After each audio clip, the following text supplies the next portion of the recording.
സനാതനധർമ്മികളൊക്കെ തന്നെ ഒരു കാലഘട്ടത്തിൽ ഈ യജ്ഞങ്ങളിലൂടെയാണ് ജീവിച്ചിരുന്നത്. പ്രത്യേകിച്ച് ക്ഷേത്രങ്ങളോ അങ്ങനെ ഉണ്ടായിരുന്ന കാലഘട്ടമില്ലായിരുന്നു. ഗൃഹം തന്നെയാണ് ഗൃഹം ഒരു ക്ഷേത്രമാണ്. ആ ഗൃഹത്തിനകത്താണ് എപ്പോഴും യജ്ഞങ്ങൾ നടത്തുന്നത്. അപ്പം യജ്ഞം നടത്തുമ്പോൾ ആദ്യം ഒരു ബ്രഹ്മചാരിയായ ഒരു പുരുഷൻ യജ്ഞം നടന്നു വന്നു കഴിഞ്ഞാൽ ഒരു ഗൃഹസ്ഥാശ്രമനാകുന്ന സമയത്ത് തന്നെ അവൻ സ്ത്രീയുടെ കൈ പിടിക്കുന്ന ഒരു മന്ത്രമുണ്ട്. ആ മന്ത്രത്തിൽ പറയും സഹയജ്ഞം ഭവതി എന്ന് പറയും. അപ്പം സഹയജ്ഞം ചര എന്ന് പറഞ്ഞാൽ തിരിച്ച് സ്ത്രീയുടെ കയ്യിലേക്ക് പുരുഷൻ സഹയജ്ഞം ഭവതി എന്ന് പറഞ്ഞ് പിടിച്ചു കഴിഞ്ഞാൽ സ്ത്രീ അപ്പം സഹയജ്ഞം ചര എന്ന് പറഞ്ഞ് തിരിച്ച് ഇങ്ങനെ പിടിക്കുക, ഇങ്ങനെ എഴുതി ഇങ്ങനെ പിടിക്കുക. അങ്ങനെ അതോടുകൂടിയാണ് അവർ ഭാര്യ ഭർത്താക്കന്മാരാണ്. ഭാര്യ കിട്ടുമ്പോഴല്ല. അതെന്ന് വെച്ചാൽ എൻ്റെ യജ്ഞത്തിൽ ഞാൻ ഇതുവരെ നടന്നു വരുന്ന അല്ലെങ്കിൽ എൻ്റെ ധർമ്മമാർഗത്തിൽ എൻ്റെ കൂടെ സഹവസിച്ചുകൊണ്ട് നീ ആ യജ്ഞത്തിൻ്റെ ഭാഗമാകുക എന്ന് പറയുമ്പോൾ ശരി അങ്ങ് നടന്നോളൂ, ഞാൻ പറയുന്നുണ്ട് അതാണ് എൻ്റെ അർത്ഥം. അപ്പോൾ ഈ രീതിയിലാണ് നമ്മുടെ സനാതനത്തിൻ്റെ പ്രത്യേകത. അപ്പോൾ അവർ ആ രണ്ടുപേരും കൂടെ ആ ഒരു ഗൃഹത്തിൽ നടന്നു വന്ന യജ്ഞം രണ്ടുപേരും ഒരുമിച്ചാണ് സഹധർമ്മിണി എന്ന് പറയുന്നത്. സഹധർമ്മിണി എന്ന് പറഞ്ഞാൽ ഭാര്യ എന്ന വാക്ക് പിന്നെ ഉണ്ടാക്കിയത് സഹധർമ്മിണി എന്നാണ്. അപ്പോൾ കൂടെ ഇരുന്നുകൊണ്ട് ആ യജ്ഞത്തെ കഴിക്കണം. നമ്മുടെ ജീവിതത്തിൻ്റെ ഒരു യജ്ഞമാണ്. നമ്മൾ ജന്മം മുതൽ ഓരോ കാര്യങ്ങളും യജ്ഞത്തിലൂടെ നടന്നു പോകും. അതാണ് നമ്മുടെ ഒരു പ്രത്യേകതയും. അവസാനം നമ്മളെ തന്നെ നമ്മുടെ ശരീരത്തിൽ തന്നെ നമ്മൾ ആ അഗ്നിയിലേക്ക് സമർപ്പിക്കുകയാണ് ബ്രഹ്മാർപ്പണമാകുന്നത്. ആ ഒരു ജീവിതത്തിൻ്റെ മുഴുവൻ ജീവിതത്തിലെ ക്രമങ്ങളിൽ എല്ലാ ദിവസവും നമ്മൾ അഗ്നിഹോത്രം കഴിച്ച് നമ്മളുടേതായ ഈ പറയുന്ന എല്ലാ സങ്കല്പത്തോടു കൂടി നമ്മൾ ആ അഗ്നിയിൽ നമ്മുടേതായ അറിവുണ്ടാകുന്ന ഒരു വിനയമാണ് വരേണ്ടത്. പകരം നമുക്കുണ്ടാകുന്നതായ അഹങ്കാരങ്ങളും ദുർബുദ്ധികളും ഒക്കെ തന്നെയാണ് നമ്മൾ ബോധിച്ചു കളയുക എന്നുള്ളതാണ് അഗ്നിഹോത്രത്തെ പ്രത്യേകത. അപ്പോൾ അങ്ങനെ സഹധർമ്മിണിയോടുകൂടി ഒരു ഗൃഹസ്ഥാശ്രമി ജീവിച്ച് തുടങ്ങിക്കഴിയുമ്പോൾ അവർ അങ്ങനെ അഗ്നിഹോത്രം കഴിച്ചിരിക്കുമ്പോൾ അവർക്ക് അവരുടേതായ രീതിയിൽ അവർ ആ ധർമ്മത്തെ പാലിച്ചു പോകുന്ന സമയത്ത് അവർക്ക് അടുത്തൊരു തലമുറയിലേക്ക് ഇത് പകർന്നു കൊടുത്ത് അടുത്തൊരു തലമുറ വേണം എന്നൊരു താല്പര്യം അവർക്ക് വരുന്ന സമയത്ത് അവർ ആ യജ്ഞത്തിലൂടെ തന്നെ തപസ്സായിട്ടിരുന്നുകൊണ്ട് ആണ് അതും യജ്ഞഭാഗമാക്കിക്കൊണ്ടാണ് ഒരു പുത്രൻ അല്ലെങ്കിൽ ഒരു പുത്രിക്ക് ഒരു കുട്ടിയെ ഉണ്ടാക്കുക എന്നുള്ളത്. അതായത് വാക്കുകൾ അല്പം മ്ലാച്ഛത്രമാണെങ്കിൽ നമ്മുടെ നാരായണഗുരു സ്വാമിയായാലും ശരി ചട്ടമ്പി സ്വാമിയാരൊക്കെ ഒരു കുട്ടിയെ കൊണ്ടുവന്നു കഴിഞ്ഞാൽ അവർ ചോദിക്കുന്നത് കുട്ടി ഉണ്ടായതാണോ ഉണ്ടാക്കിയതാണോ എന്ന് ചോദിക്കും. ഭയങ്കര അർത്ഥമാണ്. അത് കുട്ടി ഉണ്ടായതാണോ ഉണ്ടാക്കിയതാണോ. ഇന്ന് നമ്മൾ കുട്ടികളെല്ലാം ഉണ്ടാവുക ചെയ്യുക. നമ്മൾ സഹവർത്തിക്കുന്ന സമയത്ത് നമ്മൾ സന്തോഷമായിട്ടിരിക്കുന്ന സമയത്ത് നമ്മളറിയാതെ തന്നെ കുട്ടി ഉണ്ടാവുകയാണ്. പക്ഷെ പണ്ട് അങ്ങനെ ആയിരുന്നില്ല. കുട്ടിയെ ഉണ്ടാക്കുകയും എന്നാൽ ഒരു കുഞ്ഞ് വേണമെന്ന് താല്പര്യം വന്നു കഴിഞ്ഞാൽ ഈ അഗ്നിഹോത്രത്തിൽ തന്നെ ഇപ്പം നമ്മൾ രണ്ടാമത് ചെയ്യുന്നതായിട്ടുള്ള കാമ്യകർമ്മമായിട്ടുള്ള ഹോമങ്ങളൊക്കെ കഴിച്ച് അവർ നല്ലൊരു ദിവസം നോക്കി വ്രതാനുഷ്ഠാനത്തോടുകൂടി സംഗമിച്ച് അങ്ങനെ ഉണ്ടാക്കുക ചെയ്യുക കുട്ടികളെ. അങ്ങനെ ഉണ്ടാക്കുന്ന കുട്ടികൾക്കാണ് ഈ ജനിച്ചു വരുമ്പോൾ തന്നെ എല്ലാ സാത്വികമായ ചിന്തകളും കാര്യങ്ങളൊക്കെ ഉണ്ടാകും. അപ്പം നമ്മളെ കുട്ടികൾ അങ്ങനെ പോകണം ഇങ്ങനെ പോകണമെങ്കിൽ അനുസരണയില്ല എന്ന് പറയുന്ന കാരണത്തിന് അവരൊറ്റമായിട്ട് കാര്യമില്ല. കാരണം കുട്ടികൾ ഉണ്ടാവുകയാണ്. കുട്ടികളെ ഉണ്ടാക്കിയാലാണ് കുട്ടികൾക്ക് അതിൻ്റെതായ മഹത്വം ഉണ്ടാവുള്ളൂ. പണ്ടുള്ളവരൊക്കെ അങ്ങനെയാണ്. അതുകൊണ്ടാണ് പണ്ടുള്ള പുരാണത്തിലായാലും ഓരോരുത്തരുടെയും പേര് പോലെ തന്നെ അത്രയും ശോഭിച്ച നല്ല പുരുഷനും പുരുഷിയൊക്കെ ഉണ്ടായത്.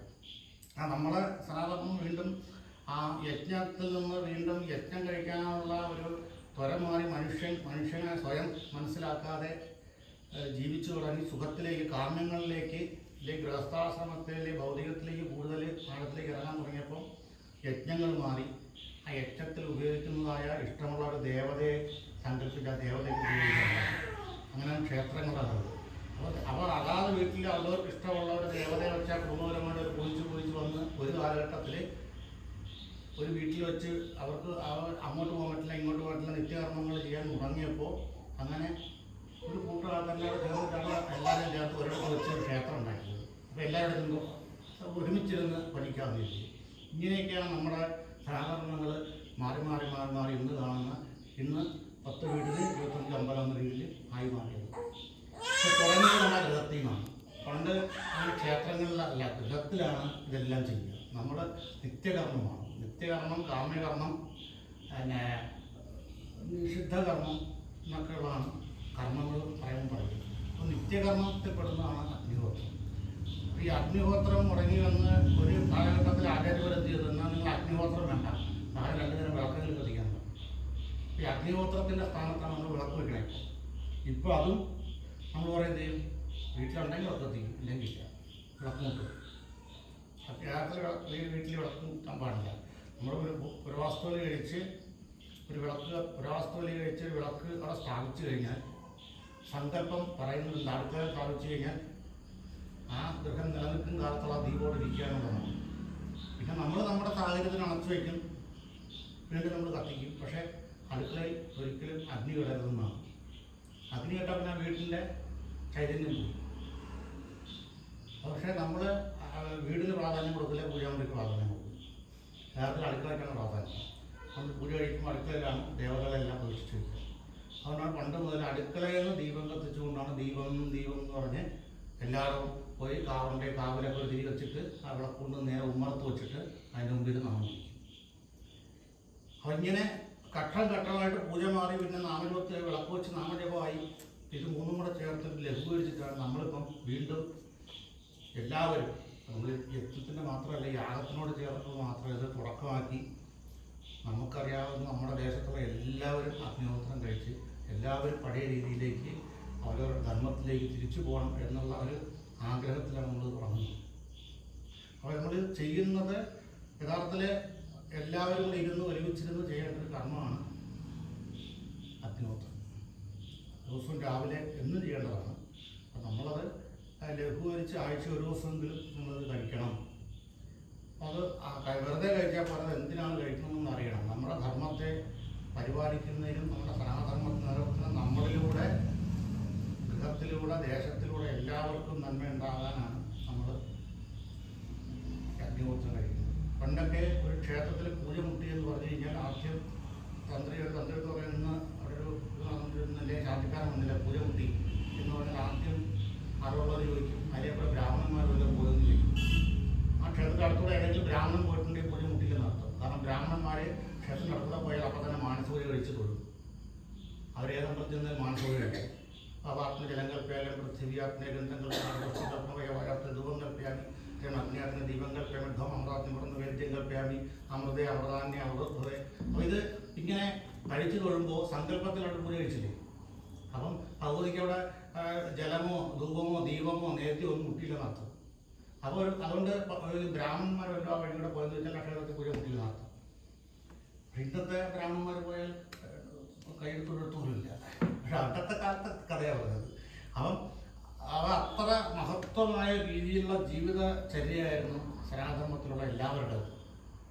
പക്ഷെ നമ്മൾ ഇതിൻ്റെ മൂല്യത്തെ മനസ്സിലാക്കാതെ നമ്മളിങ്ങനെ മാറി ഇപ്പോൾ വല്ല രാജാവല്ല, ഗുരുവിന് 1 പിഴച്ച ശിഷ്യന് 100 പിഴയ്ക്കും എന്ന് പറഞ്ഞ പോലെ ഇപ്പോൾ 100ഉം കഴിഞ്ഞ് 1000ഉം കഴിഞ്ഞ് നമ്മളിങ്ങനെ കൊണ്ടിരിക്കുന്നത്. ഇപ്പോൾ നമുക്ക് ഒരു ക്ഷേത്രം എന്ന് പറഞ്ഞാൽ, ഇല്ലെങ്കിൽ ഒരു ഗൃഹം എന്ന് പറഞ്ഞാൽ നമുക്ക് സുഖമായിട്ടിരിക്കാനുള്ള സ്ഥലം മാത്രമാണ്. അതൊരു ക്ഷേത്രമായി കാണുകയോ അതിന് ചൈതന്യവത്തായ ഒരു സ്ഥലമാണ് എന്ന് കാണുകയോ ചെയ്യാത്തതുകൊണ്ടാണ് നമുക്ക് ദുഃഖങ്ങൾ അതിൻ്റെ ഉള്ളിലുണ്ടാകുന്നത്. ഈ ദുഃഖങ്ങളെയൊക്കെ നമ്മൾ തന്നെ വിളിച്ചു വരുത്തുന്നതാണ്. പക്ഷെ നമ്മൾ ചെയ്യേണ്ട നിത്യകർമ്മങ്ങൾ നമ്മൾ ചെയ്യുന്നുണ്ട് എങ്കിൽ ഒരു ഗൃഹത്തിലും ഒരു ദുഃഖങ്ങളും ഉണ്ടാവില്ല. ജീവിതത്തിൽ നമ്മൾ കർമ്മത്തിൻ്റെ ഭാഗമായിട്ടാണ് ജനിക്കുന്നത്. അപ്പോൾ എങ്ങനെയായാലും ആ കർമ്മത്തിൻ്റെ നമ്മൾ അനുഭവിച്ചു. പക്ഷേ ദുഃഖവും സുഖവും ഒക്കെ വളരെ സന്തോഷകരമായിട്ട് മുന്നോട്ട് കൊണ്ടുപോകാനുള്ള മനസ്ഥിതി നമുക്ക് ഉണ്ടാക്കിയെടുക്കുന്നത് ഇങ്ങനെയുള്ള കർമ്മങ്ങളിലൂടെയാണ്. അത് ദുഃഖം വരാതിരിക്കുകയില്ല. ദുഃഖങ്ങൾ ഉണ്ടായാൽ അതിനെ തരണം ചെയ്യാനുള്ള കഴിവ് നമുക്കുണ്ടാവും. ഇല്ലെങ്കിൽ അതിൽ നമ്മൾ അഡിക്ഷനായി ഒരു ദുഃഖത്തിൽ നിന്ന് വീണ്ടും വലിയ ദുഃഖത്തിലേക്ക് ഉണ്ടാകും. അപ്പോൾ നമ്മൾ കർമ്മങ്ങൾ കൃത്യമായിട്ട് അനുഷ്ഠിച്ച് പോവുകയാണ് എങ്കിൽ അത് നമ്മളെ ബാധിക്കും. ബ്രാഹ്മണർ നിത്യകർമ്മം ചെയ്യുന്നത് കൊണ്ടും സന്ധ്യാവനം കഴിക്കുന്നത് കൊണ്ടാണ് ഏത് ആളുടെയും ദോഷത്തെ ദാനത്തിലൂടെ വായിക്കുന്നത്. ബ്രാഹ്മണർക്ക് ദാനം കൊടുക്കാൻ പറഞ്ഞതുകൊണ്ടാണ്. വേറെ ആർക്ക് ദാനം കൊടുക്കാൻ പാടില്ല. എന്താ വെച്ച് കഴിഞ്ഞാൽ നമ്മുടെ ദോഷത്തെ വേറെ ആൾക്ക് കൊടുക്കാൻ പാടില്ല. പക്ഷേ എന്നാൽ ബ്രാഹ്മണർക്ക് ദാനം കൊടുക്കാം. കാരണം ബ്രാഹ്മണർ അഗ്നിക്ക് തുല്യരാണ്. അവരെന്നും സന്ധ്യാവനം കഴിച്ച് ഗായത്രി വയ്ക്കുക. അപ്പം ഉമ്മയുടെ ഒരു ദോഷത്തെ അത് ഗ്രഹദോഷമാവട്ടെ, ഇല്ലെങ്കിൽ ഏതെങ്കിലും ഗ്രഹം പിഴച്ചതിൻ്റെ ദോഷമാവട്ടെ, നവഗ്രഹ പൂജ വെച്ച് അതിൻ്റെ ഇതിൻ്റെ പരിഹാരമാവട്ടെ, ഇതിൻ്റെ രോഗശാന്തിക്ക് വേണ്ടിയിട്ടുള്ളൊരു പരിഹാരമാവട്ടെ, പശുദാനം ഒരു ബ്രാഹ്മണന് കൊടുത്താൽ ആ ബ്രാഹ്മണൻ അത് വാങ്ങിക്കഴിഞ്ഞാൽ അദ്ദേഹം തർപ്പിക്കുകയും ഗായത്രി വയ്ക്കുകയും ചെയ്യുമ്പോൾ ആ അഗ്നിയിൽ അത് ഉരുകി പോകും. പുള്ളിയെ ആ ഭാവം ബാധിക്കില്ല. അതുകൊണ്ടാണ് ബ്രാഹ്മണന് ദാനം കൊടുക്കാൻ പറയുന്നത്. അപ്പോൾ അതുപോലെ തന്നെ എല്ലാവരും ബ്രാഹ്മണർ എന്ന് പറഞ്ഞു കഴിഞ്ഞാൽ അതൊരു ജാതിയൊന്നുമില്ല. അപ്പോൾ അതുപോലെ ഇരിക്കുന്നതായ ഇപ്പോൾ സന്യാസിമാർ വന്നാൽ നമ്മൾ ഭിക്ഷ കൊടുക്കാറില്ലേ? അപ്പോൾ ഈ ഭാഗത്തേക്ക് കുറവാണ്. നമ്മൾ വടക്കോട്ടൊക്കെ തന്നു കഴിഞ്ഞാൽ വർഷത്തിൽ ഒരിക്കൽ നല്ലൊരു സന്യാസി വിളിച്ച് ഭിക്ഷ കൊടുക്കും. അപ്പോൾ ഭിക്ഷ കൊടുക്കാതെ അതിൻ്റെ അർത്ഥമൊന്നും ചെയ്യില്ല, അതിന് ചില ചിട്ടകളൊക്കെ ഉണ്ട്. അപ്പം അങ്ങനെ സന്യാസിക്ക് ഭിക്ഷ കൊടുക്കാറുണ്ട്. സന്യാസിയുടെ മൊത്തം എല്ലാം കളഞ്ഞ് ശരീരത്തെ പോലും സഞ്ചരിക്കാനുള്ള ഒരു വാഹനമാക്കിക്കൊണ്ട് ജീവിക്കുന്നവരാണ്. അപ്പോൾ അവരുടെ സ്പർശനം നമ്മുടെ ഭൂമിയിലുണ്ടാകുമ്പോൾ നമ്മുടെ ഭൂമിയിൽ എല്ലാ ദോഷങ്ങളും മാറുന്നു സങ്കല്പമാണ്. അവരവരുടെ താമസിക്കുമ്പോൾ നമുക്കൂടെ നമ്മുടെ കുടുംബത്തിൻ്റെ നമ്മൾക്ക് പറ്റാത്തതിൽ കൂടുതലായിട്ടുള്ള അനുഗ്രഹങ്ങൾ അവരിൽ നിന്ന് കിട്ടുന്നു. അപ്പം ഇങ്ങനെയുള്ള മഹത്വത്തേക്ക് നമ്മൾ ഓരോരുത്തരും ചൈതന്യത്താവാൻ വേണ്ടിയിട്ടാണ് നമ്മൾ ഈ ക്രിയകളൊക്കെ ചെയ്യുന്നത്. അപ്പോൾ അത് എല്ലാവരും ഈ ഒരിടത്ത് തുടങ്ങിയാൽ അത് കണ്ട് മറ്റുള്ളത് തുടങ്ങാൻ കഴിയുമ്പോൾ നമ്മൾ കൃഷ്ണായനം ഇതിങ്ങനെ കൊണ്ടുപോകാൻ വിചാരിച്ചത്. അപ്പോൾ ഈ ഓരോ ആൾക്കാരെ കൊണ്ടുവന്നൊരു യാഗം നടത്തിയതുകൊണ്ട് മാത്രം നമ്മളത് ചെന്ന് തൊടുത്തത് മാത്രം നമ്മളത് ഇപ്പം എല്ലാവരും അങ്ങനെ ചെയ്യണം. സപ്താഹമുണ്ട്, പോവും, ഉണ്ണും വരും. ഇല്ല ഇപ്പോൾ ഇല്ല പലരും പറയാൻ തന്നെ ഇന്നത്തെ സപ്താഹം ഞാൻ കേട്ടിട്ടുണ്ട്, ഇന്നത്തെ സപ്താഹം നടക്കുകയാണ്, അവിടെ പോയി ഒരു ദിവസം ഉണ്ണാൻ പറ്റിയില്ല, കേൾക്കാൻ പറ്റില്ല എന്ന് അതിന് പറയില്ല. അത് പറയുന്ന ഭാഗം പറഞ്ഞാൽ അവിടെ പോയി ഒരു നേരം ഉണ്ണാൻ പറ്റില്ല എന്ന് പറഞ്ഞു. ഉണ്ണാനായിട്ട് അർത്ഥമാണ് പറഞ്ഞത്. അപ്പം നമ്മൾ വേണ്ടതിനെ നമ്മൾ കളഞ്ഞുകൊണ്ട് വേണ്ടാത്തതിലാണ് ഏറ്റവും കൂടുതൽ നമ്മൾ ഇതൊന്നും വേണ്ടാത്തതല്ല എങ്കിൽ തന്നെയും ആർജിച്ചിരിക്കുന്നത്. അപ്പം അതൊക്കെ മാറാനുള്ള ഒരു പദ്ധതിയാണ് കൃഷ്ണായനത്തിൻ്റെ ഈ അഗ്നിഹോത്രം. ഈ അഗ്നിഹോത്രത്തിലൂടെ നമ്മുടെ ഗൃഹത്തിനും അടുത്ത തലമുറയ്ക്കുമൊക്കെ അനുഗ്രഹം കിട്ടാൻ വേണ്ടി നമ്മൾ ചെയ്യുന്നു. അപ്പം അതിൻ്റെ തുടക്കത്തോടുകൂടിയാണ് തുടങ്ങുന്നത്. അപ്പോൾ അതിന് കുറച്ച് അടുത്തോട്ടിരുന്നത് ഇത് മാറ്റിക്കാം.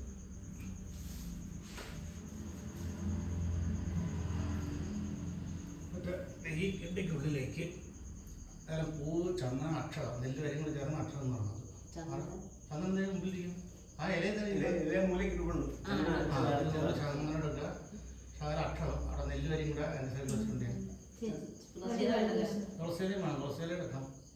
തുളസിയില ഏതെങ്കിലും ഒന്നെടുത്താൽ തുളസിയില എത്തിപ്പോ ഏതെങ്കിലും പോവും. അക്ഷരം എടുത്തോ, നെല്ല് വരെയും കൂടെ മിക്സ് ചെയ്തിട്ടുണ്ട്. എടുത്ത് ഈ വലത്ത് കിണ്ടിക്കെത്തുക. വലത്ത് കിണ്ടിക്കുള്ളിലിട്ടിട്ട് അടച്ചു പിടിച്ച് ഗംഗേജ യമുനേ ചൈവ ഗോദാവരി സരസ്വതി നർമ്മദേ സിന്ധു കാവേരി ജലേസ്മിൻ സന്നിധി കുരു. കിണ്ടിയത് പൊക്കി താത്തു വെച്ച് പിന്നീട് ഈ വാലിൽ നിന്നുണ്ട് ഇങ്ങനെ വെള്ളം എടുത്തിട്ട് പിന്നീട് ഇങ്ങനെ ഒഴിക്കുക 3 പ്രാവശ്യം. ഇപ്പോൾ സപ്തനദികളുടെ തീർത്ഥാടനം. ഇപ്പോൾ നമ്മുടെ കിണറ്റിലെ വെള്ളമല്ല, ഇപ്പോൾ തീർത്ഥമായത്. ഞാൻ തീർത്ഥം കൊണ്ടാണ് നമ്മൾ പൂജ കഴിക്കുക. അപ്പം ശകലം എടുത്തിട്ട് ദേഹത്ത് തളിച്ച് ഇവിടെയൊക്കെ ഒന്ന് തളിക്കുക. ദേഹത്തും എല്ലാ ദ്രവ്യങ്ങളിലൊക്കെ തളിച്ചത് ശുദ്ധമാക്കി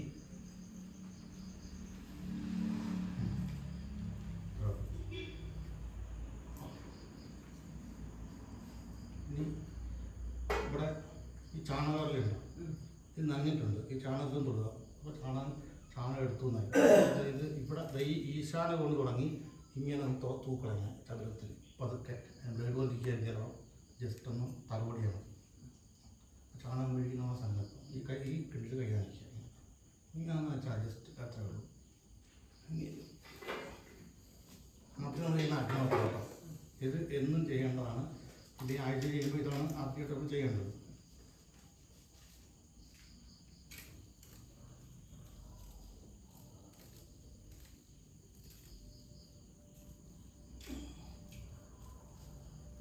അതൊരു ചെത്തിപ്പ് കൊടുത്ത് കിഴക്കോട്ട് കോമണ്ടത്തിന് പുറത്തായിട്ട് അഗ്നിയെ നമ്മൾ പറഞ്ഞത്. കിഴക്കൂടെ അഗ്നി വാങ്ങിച്ചിട്ട് അതിലോട്ട് വെച്ചു പിടിച്ചോ. അങ്ങനെ അകത്തേക്ക് അങ്ങോട്ടാ മതി കത്തും.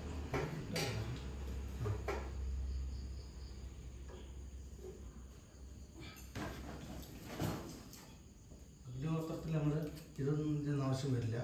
ശകലം ഈ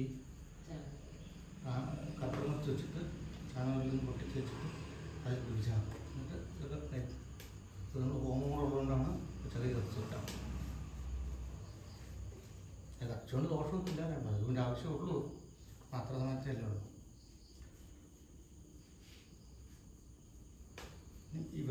എടുത്തിട്ട് ഈശാദീശ എന്ന് പറയും. ഇവിടുന്ന് അതായത് ഇവിടുന്ന് ഇങ്ങനെ ആദ്യം ഇടതു മാർഗ്ഗമാണ്. അതായത് നമ്മൾ അഗ്നിക്ക് ചുറ്റും വെള്ളം ഇങ്ങനെ ഒഴിച്ചിട്ട് ഇങ്ങനെ തുടയ്ക്കുക എന്ന് പറഞ്ഞ സങ്കല്പം. അപ്പോൾ നമ്മൾ ചുമ്മാ കൈ കൊണ്ട് ഇങ്ങനെ വെള്ളം വീണം ഇങ്ങനെ ഒന്ന് ഇവിടം വരെ വരിക.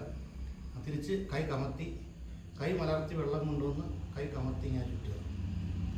ഇവിടെ വരാം. വീണ്ടും ഈ കൈ നനച്ച് ഒരു പ്രാവശ്യം കഥ ചെയ്യുക.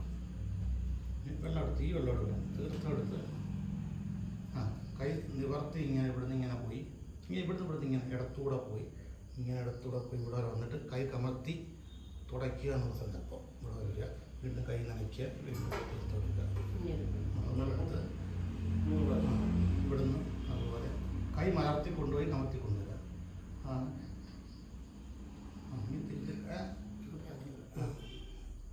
ഓക്കെ, ഇനി കയ്യൊന്ന് വെച്ച് കൈതെങ്ങനെ ഇങ്ങനെ വെച്ചാൽ കൈ നനഞ്ഞു വെള്ളം തൊട്ടാൽ മതി. പിന്നെ പൂവെടുത്ത് ഇടത്തിൽ പിടിച്ചിട്ട് ഇവിടെ ഇതിന് മുമ്പിൽ ഇവിടെ വരണം. അഗ്നിയിൽ നമ ഇവിടെ ഇടുക. ഇവിടെ കിഴക്ക് അഗ്നിയിൽ നമ, ഈ മൂലയ്ക്ക് അഗ്നിയിൽ നമ, ഇവിടെ അഗ്നിയിൽ നമ, ഇവിടെ ഈ ദിക്ക് കോണുണ്ട്. ഇവിടെയൊക്കെ അഗ്നിയിൽ നമ 10 ദിക്കുകളിലാണ് ഇവിടെ. ഇവിടെ ഇവിടെ അഗ്നിയിൽ നമ, ഇവിടെ അഗ്നിയിൽ നമ, ഇവിടെ അഗ്നിയിൽ നമ, വീണ്ടും കിഴക്ക് പടിഞ്ഞാറ്. ഇനി ഈ കിണ്ടി ഇങ്ങനെ എടുത്ത് പിടിച്ചിട്ട് അവിടെ നിന്ന് ദോശയിലെടുത്ത് നേരത്തെ ഇതുപോലെ തന്നെ ഇവിടെ 1 2 3 4 5 6 7 8 9 10 ഇടുകയല്ല. ഇനി വെള്ളം പഴയുന്നില്ലെങ്കിൽ തളിക്കുക. ആദ്യം ഇവിടെ പടിഞ്ഞാറ്, കിഴക്ക്, പിന്നെ കിഴക്ക് തുടങ്ങുക. ഈ മൂല എല്ലാം അഗ്നിയെ നമ്മൾ ചെയ്യും.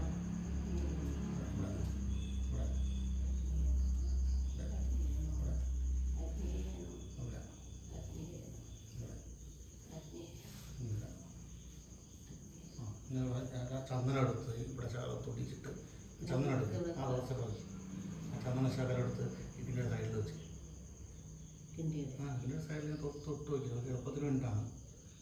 ശകലത്ത് വെച്ചോ, വൃത്തം പിടിക്കാതെ. ഇനി ആ ദോശയിലെടുത്തിട്ട് വെള്ളത്തിലൊന്ന് മുക്കിയിട്ട് ആ ചന്ദനത്തിലൊന്ന് തൊടുക. അതിന് ചന്ദനം കൊണ്ട് ചെയ്താൽ മതി. ഈ ചന്ദനം തൊട്ട് ഇങ്ങനെ അഗ്നിയെ നമ, അഗ്നിയെ നമ, അഗ്നിയെ നമ.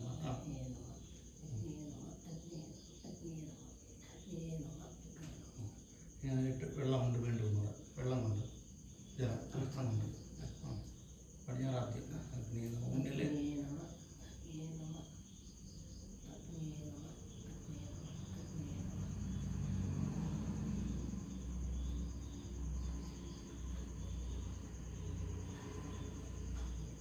ഇങ്ങനെ വെച്ചിട്ട് അതിൻ്റെ കിണ്ടിയുടെ അത് വെച്ചു. തുളസിയുടെ കിണ്ടിക്കൊക്കെ ഇട്ടിരുന്നാൽ മതി. പൂവെടുത്ത് വീണ്ടും അതുപോലെ കുറച്ച് പൂവെടുത്ത് ഇടയിൽ പിടിച്ചിട്ട് ഓരോ പൂവാട്ടിന് മുന്നിൽ വെള്ളം വേണ്ട, അഗ്നി അർച്ചിക്കുക.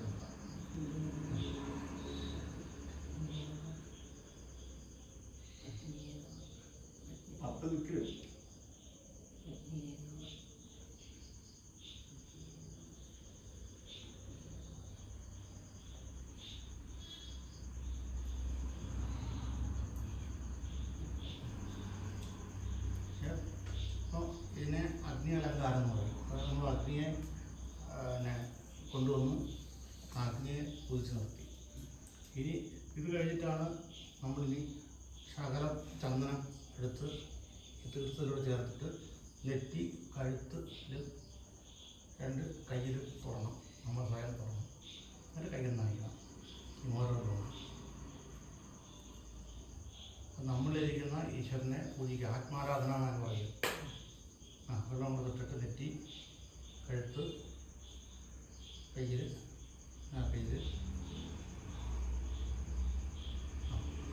കൈ നനച്ചിട്ട് ഒരു പൂവെടുത്ത് മുടി ചൂടുക. കൈ നനച്ച് ഗുരുഭ്യോ നമ്മുടെ ഒരു പൂവായിരിക്കും ഇവിടെ. ഒന്നിട്ട് പൂവെടുത്തോ, ഒരു പൂ ആരാധിക്കാതെ പറഞ്ഞെടുക്കട്ടോ. ഇനി ഒരു പൂ എടുത്ത് ഗംഗണപതി അപ്പുറത്തെ വിളക്ക് അതിൻ്റെ വിളക്കിൻ്റെ ചുവട്ടിലോട്ട് ആ ഇത് തുളസിയിലിട്ടിരിക്കില്ലേ കിണ്ടി കയ്യിലെടുത്തിട്ട് ഇതിനകത്ത് തുളസി ആ തുളസിയിലുണ്ട് 3 പ്രാവശ്യം ഗംഗണപതി 3 പ്രാവശ്യം ഉണ്ടാവട്ടെ ഗണപതിയോടെ തെക്കിൻ്റെ സൈഡിൽ ചന്ദനമുണ്ട് ചന്ദനം തൊട്ടുള്ളൂ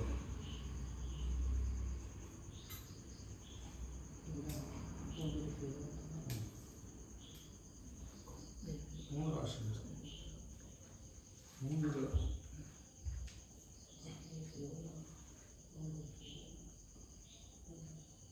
ഗണപതിക്ക് ചന്ദനം തൊട്ട്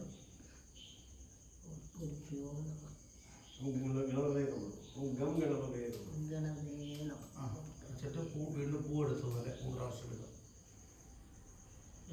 പൂ എടുത്ത് ഇടതിൽ വയ്ക്കുക 3 പ്രാവശ്യം അർച്ചിക്കുക അവിടെ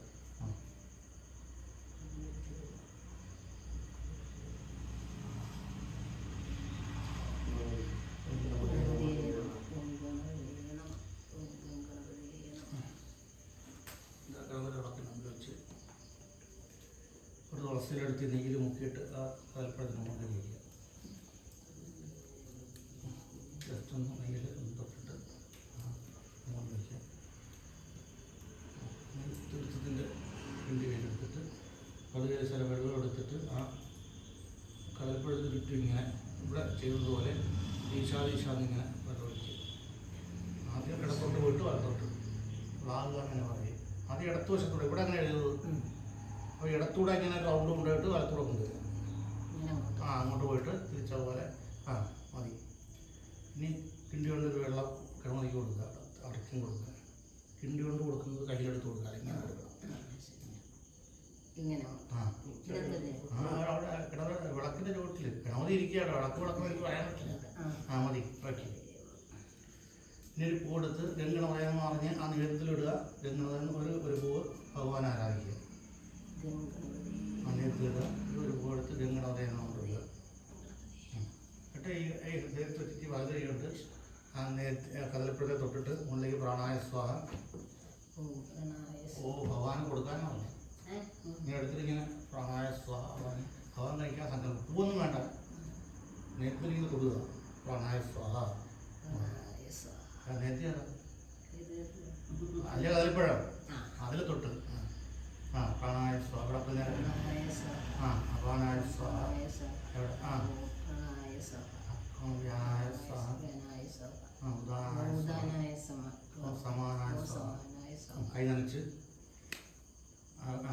ഒരു പൂ ആരാധിക്കുക അപ്പോൾ ഗണപതി കഴിച്ചു പണ്ട് അമ്മമ്മ ഗണപതി കഴിക്കുക എൻ്റെ ഇതൊക്കെ എന്ന് വെച്ചാൽ പണ്ട് ഓണത്തിനൊക്കെ ഈ ദീപാവലി ഓണം ഈ സമയത്തൊക്കെ വീട്ടിലുള്ള അമ്മമാരാണ് ഈ അടനരിക്കാൻ പറഞ്ഞത് ശിവപാർവതിമാർക്ക് അടനരിക്കുന്നത് പണ്ടത്തെ സ്ത്രീകൾക്കെല്ലാം നേദ്യം അറിയാം എങ്ങനെ നേദ്യം കഴിക്കണം ശിവപാർവതിക്ക് കഴിക്കണം ഇപ്പോഴത്തെ ആഹാരത്തിലൊന്നും അറിയില്ല ഇതൊക്കെയാണ് നമ്മൾ ഇത് പഠിക്കുമ്പോൾ ഇതെല്ലാം നമ്മൾ പഠിക്കുകയാണ് ഇതിപ്പോൾ ഇത് പഠിച്ചതുകൊണ്ട് ഗുണം അടുത്ത ഓണത്തിന് നമ്മളൊരു അത്തപ്പൂ ഇട്ട് കഴിഞ്ഞാൽ തിരുവോണത്തിൻ്റെ അന്ന് ഓണത്തപ്പന് പൂജ കഴിക്കാൻ പറ്റും ഓണത്തപ്പന വെച്ച് നേദ്യം കഴിക്കാൻ പഠിച്ചില്ലേ ഇതൊക്കെ നമ്മുടെ ജീവിതത്തിൽ പഠിച്ചിരിക്കണം ഒരു നേദ്യം കഴിക്കാൻ ഒരു നേദ്യം കൊടുക്കുന്നത് എങ്ങനെയാണ് പഠിക്കണം അപ്പോൾ ഗണപതിനേദ്യം കഴിക്കും ഇനി അത് പൂവെടുത്ത് കൈ പിടിച്ച്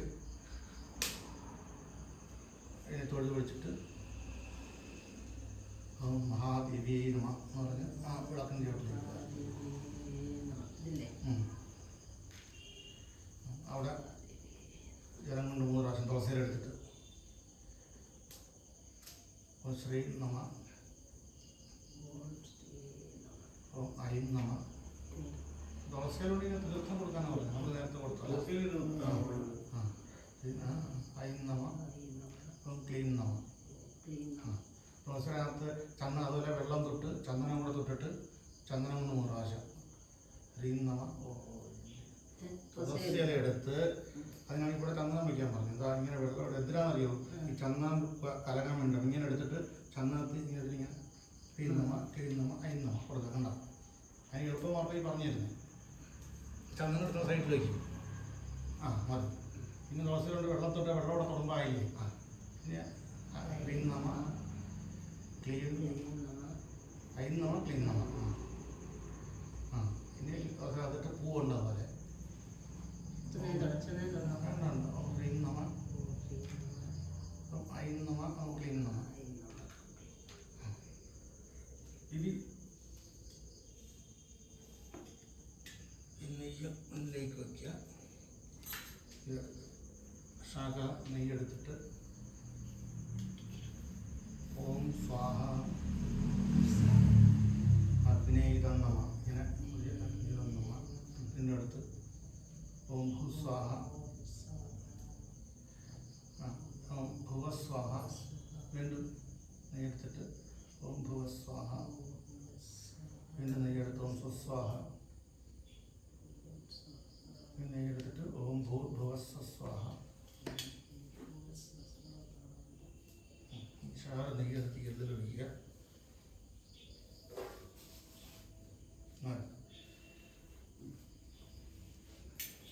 ഇത്രയാണ് അഗ്നിഹോത്രം. ഇത്രയുള്ള അഗ്നിഹോത്രം. ഇനി സങ്കല്പമുണ്ട്. ആ സങ്കല്പം പറഞ്ഞു കഴിഞ്ഞാൽ അഗ്നിഹോത്രം കഴിഞ്ഞു. പിന്നെ ഇപ്പുറത്തേക്ക് കഴിക്കുന്നത് ഹോമമാണ് കഴിക്കുന്നത്. ഇത് നിത്യം കഴിക്കേണ്ട ഇത്രയേ ഉള്ളൂ. ഇതിനാണ് അഗ്നിഹോത്രം എന്ന് പറയുക. അപ്പോൾ അഗ്നിഹോത്രത്തിൽ ഇതിൽ വേണ്ടാത്ത ഒരെണ്ണം ഗണപതി മാത്രമാണ്. ഗണപതിയിൽ ഗുരുവിനും ഗണപതിയിൽ പൂവാരാധിച്ചാൽ മാത്രമല്ല അഗ്നിഹോത്രത്തിൽ. ഇത് ഹോമം കൊണ്ടുള്ളതാണ് നേദ്യം വെച്ചത്. ഇല്ലെങ്കിൽ അത് ഈ വിളക്കും വേണ്ട. ഇത് നമുക്ക് പോയിക്കൊണ്ട് വെച്ച് വിളക്കാം. ഒരു വിളക്ക് വയ്ക്കുക. ഹോമകുണ്ടത്തിൻ്റെ വലത് സൈഡിൽ ഒരു വിളക്ക് വയ്ക്കുക.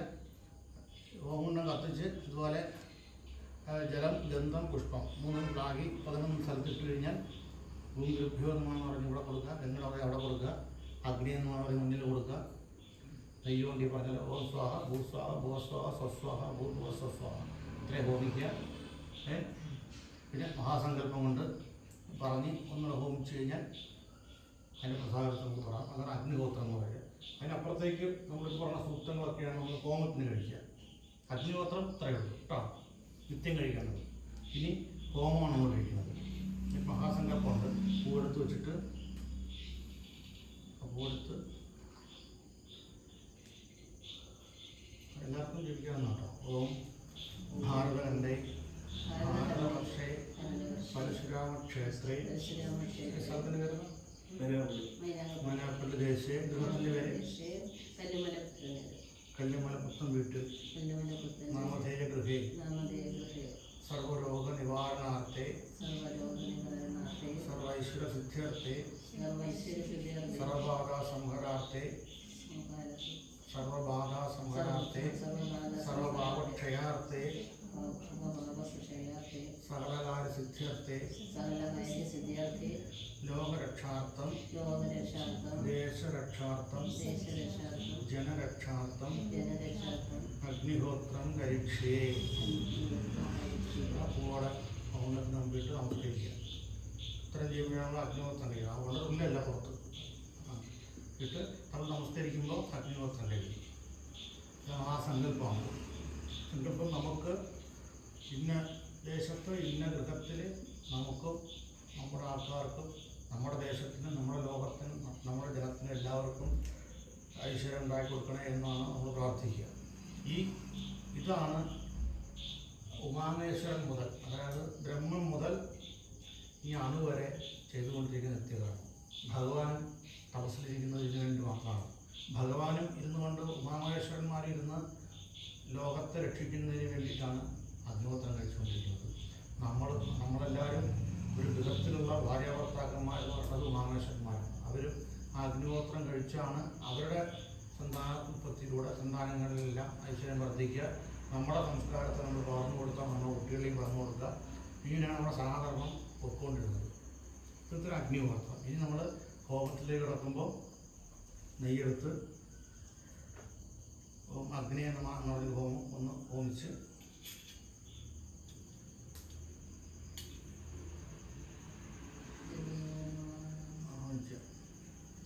അവിടെ വച്ചിട്ട് നെയ്യെല്ലാം എടുത്ത് എഴുതി വെച്ച് പാത്രത്തിൽ അതിൽ ഓരോന്നിൽ തൂണ്ടുകൾ തൊടാണ്ട് ഒരു ഈ രണ്ടെന്ന് മുള്ളുകൾ എടുത്ത് ഇത് ഹോമിക്കണം. ഞാൻ പറഞ്ഞായിട്ട് സംവാസൂത്രം കൊണ്ട് ആദ്യം ഹോമിക്കേണ്ടത്. ഓം സംസമിദ്ദിവസേ സംസമി ദിവസേ വൃഷന്നഗ്നി ഇല്ലടാമേ പറയാം കൈ വെച്ചിരുന്നു വൃഷന്നഗ്നി വിശ്വാനിത്യ ആ ഇളസ്പദേ സമുദ്യസേ സനോ വസൂന്യാപര സ്വാഹ മനോഹ്യ സംഘചത്വം സംവദത്വം സംഭോ മനാംസി ജാനതാം ദേവാഭാഗം യഥാ പൂർവേ സജ്ജാനാന ഉപാസതേ സ്വാഹ സമാനോ വീണ്ടും സമാനോ മന്ത്ര സമിതി സമാനി സമാനം മനസഃ ചിത്തമേഷാം സമാനം മന്ത്രമപി മന്ത്രയേ വ സമാനേന ഓ ഹവിഷാ ജുഹോമി സ്വാഹ വീണ്ടും സമാനീവ ആഹൂതി സമാന ഹൃദയാനിവ സമാനമസ്തു ഓ മനോയഥാ വസുസഹ സതി സ്വാഹ എല്ലാവർക്കും വെച്ചിട്ട് സന്ധിയെടുത്ത്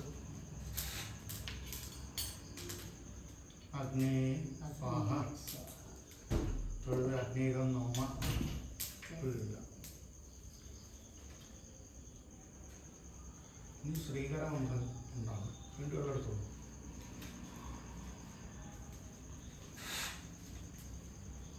എല്ലായിടത്ത് ഓം ശ്രീയേ ജാത ശ്രിയ ആനിര്യായ ശ്രിയംവയോ ജനൃഭ്യോ ദദാതി ശ്രിയം വസാനോ അമൃതത്വമായൻ ഭവന്തി സത്വാ സമിതാമിതദ്രൗ സ്വാഹ.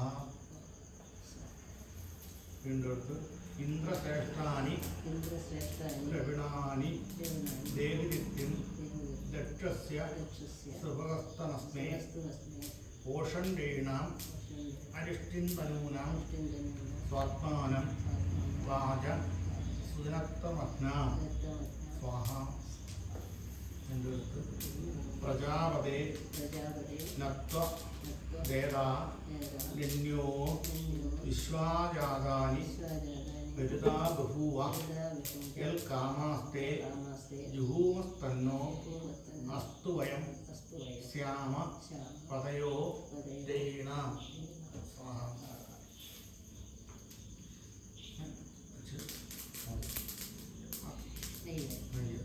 ഓം അഗ്നേ നമഃ. അഗ്നി വീണ്ടും എടുത്ത് നെയ്യ് കൈ വെച്ച് ഓം ജാതവേദസേ സുനവാമ സോമ മരാദീയതോ നിതഹാദി വേദ സന പരിഷദതി ദുർഗാണി വിശ്വ നാവേവ സിന്ധും ദുരിതാത്യഗ്നി സ്വാഹ. വീണ്ടും നെയ്യെടുത്ത് ഓം ജാതവേദസേ സുനവാമ സോമ മരാദീയതോ നിതഹാദിവേദ സന പരിഷദതി ദുർഗാണി വിശ്വ നാവേവ സിന്ധും ദുരിതാത്യഗ്നി സ്വാഹ. എന്ന് നെയ്യെടുത്ത് ഓം ജാതവേദസേ സുനവാമ സോമ മരാദീയതോ നിതഹാദിവേദ സനപരിഷദതി ദുർഗാണി വിശ്വ ആവേവ സിന്ധും ദുരിതാത്യഗ്നി സ്വാഹ. നെയ്വഴി അഗ്നി സ്വാഹ. സ്മോൾ പിടിച്ചോണ്ടിന്റെ ഓം അഗ്നിയിടം നമ. നീ ഓം കുടിക്കലാണ് കഴിഞ്ഞു. നീ ഒരിട്ട് കിഴക്ക് തുടിക്കണം. കിഴക്കടന്ന് തൊട്ടിട്ട് അവിടെ എന്നിട്ട് ഇന്ദ്രായ സ്വാഹ. വീണ്ടും നെയ്യെടുത്ത് ഈ മൂലയ്ക്ക് തൊട്ട് ഈ മൂലയ്ക്ക് തൊട്ടിട്ട് അഗ്നേ സ്വാഹ. എടുത്ത് ആടിക്ക് തെളിച്ച് ഓം യമായ സ്വാഹ. എടുത്ത് ആ മുറി പിടിച്ച് ഓം ദിവ്യതേ സ്വാഹ പിടിച്ച് ഓം വരുണായ സ്വാഹ തൊട്ട് ഓം വായവേ സ്വാഹ അടുത്തുകൂടെ തൊട്ടിച്ച് ഓം സോമായ സ്വാഹ എടുത്ത് വീണ്ടും അവിടെ തന്നെ തൊട്ടിച്ച് ഓം വൈശ്രവണായ സ്വാഹ വീണ്ടും എടുത്ത് ഇവിടെ ഈ മൂലയിൽ കുടിച്ച് ഓം ഈശാനായ സ്വാഹ വീണ്ടും നെയ്യെടുത്ത് ആ ഈശാനോടെ തന്നെ കുടിച്ച് ഇവിടെ ഇവിടെ ഇവിടെ തന്നെ കുടിച്ച് ഓം ബ്രഹ്മണേ സ്വാഹ ഈ മൂലയെ കുടിച്ച് അത് കഴിഞ്ഞ് ഓം അനന്തായ സ്വാഹ ഓം സ്വാഹ ഓം സ്വാഹ ഭൂസ്വാഹ ഓം ഭുവസ്വാഹ ഓം സ്വസ്വാഹ ഓം ഭൂർഭുവസ്വസ്വാഹ നെയ്യെല്ലാം മാറ്റിക്കുക.